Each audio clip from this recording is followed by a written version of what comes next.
Hello students, welcome to school Rupam. আজ তোমাদের অষ্টম শ্রেণীর দ্বিতীয় পর্যায়ক্রমিক মূল্যায়নের বাছাই করা গুরুত্বপূর্ণ প্রশ্ন নিয়ে হাজির রয়েছি। আজকের এই ভিডিওটিতে 50টির মধ্যে 25টি থেকে 30টি প্রশ্ন আলোচনা করা হবে। এটি প্রথম ভাগ। এর পরবর্তীতে বাকি অংশ প্রশ্নগুলো আলোচনা করা হবে। চলো ভিডিওটি শুরু করি।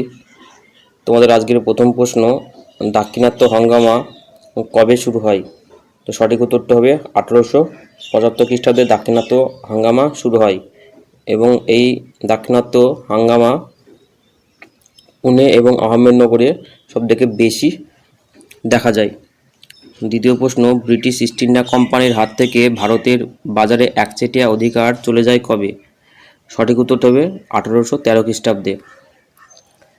এবারে 3 নম্বর প্রশ্ন, ভারতের প্রথম পাটের কারখানা কোথায় চালু হয়? তো 1855 খ্রিস্টাব্দে হুগলির রিষড়াতে প্রথম পাটের কারখানা চালু হয়।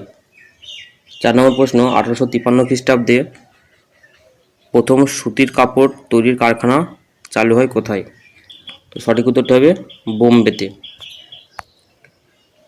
5 নম্বর প্রশ্ন, ভারতে রেলপথ নির্মাণ শুরু হয় কোন ইংরেজ গভর্নরের সময় থেকে? তো সঠিক উত্তরটা হবে ইংরেজ গভর্নর লর্ড ডালহৌসির সময় থেকে। 6 নম্বর প্রশ্ন, দাদন বলতে কি বোঝায় বা দাদন কথার অর্থ কী? দাদন কথার অর্থ অগ্রিম অর্থ। 7 নম্বর প্রশ্ন, দেশের সম্পদ দেশের বাইরে চলে যাওয়াকে ড্যাশ বলা হয়?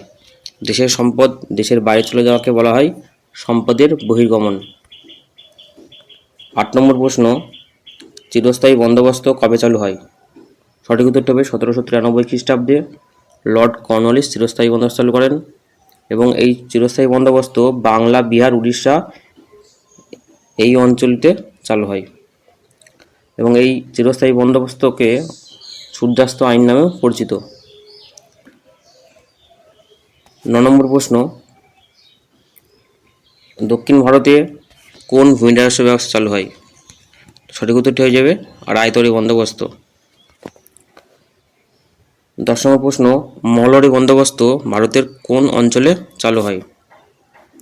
মহলরি বন্দোবস্ত ভারতের উত্তর এবং উত্তর পশ্চিম সীমান্তে চালু হয় এবং এই মহলরি বন্দোবস্তের মহল কথার অর্থ কয়েকটি গ্রামের সমষ্টি। 11 নম্বর প্রশ্ন, দিগদর্শন ও সমাচার দর্পণ কি?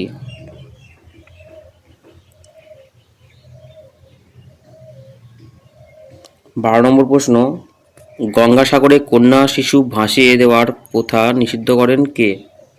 তো লর্ড ওয়েলেসলি 1803 খ্রিস্টাব্দে গঙ্গাসাগরে কন্যা শিশু ভাসিয়ে দেওয়ার প্রথাকে নিষিদ্ধ করেন।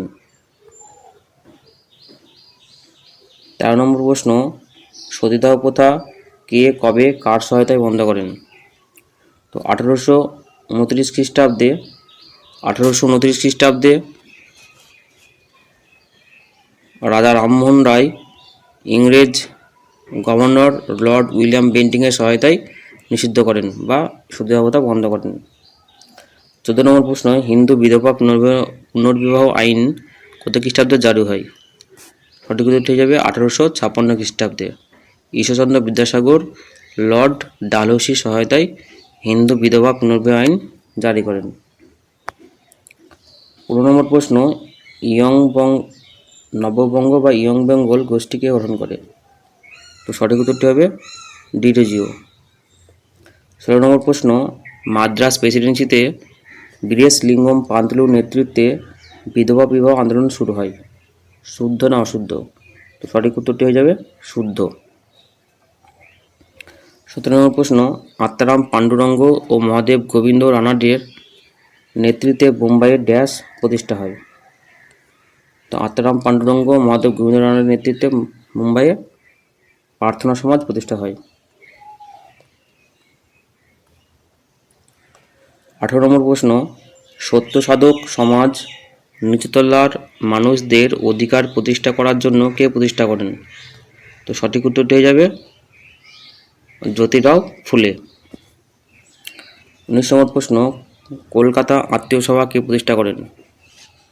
তো কলকাতা আত্মীয় সভা 1815 খ্রিস্টাব্দে রাজা রামমোহন রায় প্রতিষ্ঠা করেন এবং এই আত্মীয় সভা 1828 খ্রিস্টাব্দে ব্রহ্ম সমাজ নামে পরিচিত হন।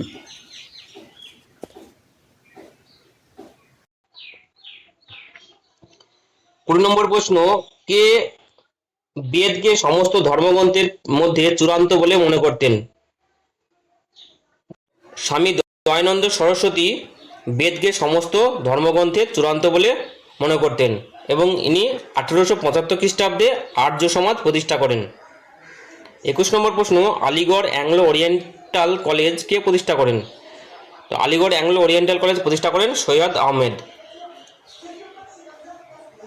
22 নম্বর প্রশ্ন, সাঁওতাল বিদ্রোহ নেতৃত্ব দিয়েছিল কারা? তো সাঁওতাল বিদ্রোহ যেটি 1855 থেকে 56 খ্রিস্টাব্দে সংগঠিত হয়, সেই সাঁওতাল বিদ্রোহের নেতৃত্ব দিয়েছিল সিধু কানু চাঁদ ও ভৈরব। 23 নম্বর প্রশ্ন, কোন পত্রিকায় নীল বিদ্রোহের অত্যাচারের কথা প্রকাশিত হয়? তো সঠিক উত্তরটা হবে হিন্দু প্যাট্রিয়ট ও সম্প্রকাশ পত্রিকায়। 24 নম্বর প্রশ্ন, নীল বিদ্রোহ কবে সংগঠিত হয়? নীল বিদ্রোহ সংগঠিত হয় 1859-60 খ্রিস্টাব্দে। 25 নম্বর প্রশ্ন, নীল দর্পণ নাটকে নীলকরদের অত্যাচারের কথা কে তুলে ধরেছিলেন? তো 1860 খ্রিস্টাব্দে দীনবন্ধু মিত্র নীল দর্পণ নাটকে নীলকরদের অত্যাচারের কথা তুলে ধরেন এবং নীল বিদ্রোহ শেষ হয় 1863 খ্রিস্টাব্দে। 26 নম্বর প্রশ্ন, নীল বিদ্রোহের দুজন নেতার নাম উল্লেখ করো। তো নীল বিদ্রোহের দুজন নেতা হলেন বিষ্ণুচরণ বিশ্বাস ও দিগম্বর বিশ্বাস, এদের বাড়ি নদিয়ায়। 27 নম্বর প্রশ্ন, বাঁশের কেল্লা কে নির্মাণ করেন? বাঁশের কেল্লা নির্মাণ করেন তিতুমির ওরফে মীর নিসার আলী।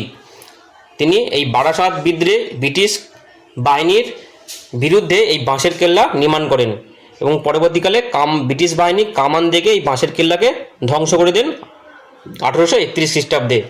তো এই ছিল আজকের তোমাদের যে অষ্টম শ্রেণীর ইতিহাসের 50টি এসএকিউ সাজেশন, তার মধ্যে 27টি আলোচনা করা হলো। বাকি যে 23টি বা 25টি হবে সেটি পরবর্তী ভিডিওতে আলোচনা করা হবে। তো তোমরা ভিডিওটি অবশ্যই লাইক করে দিও এবং তোমাদের মতামত কমেন্টের মাধ্যম দিয়ে জানিও। আজ এখানে শেষ করছি, ধন্যবাদ।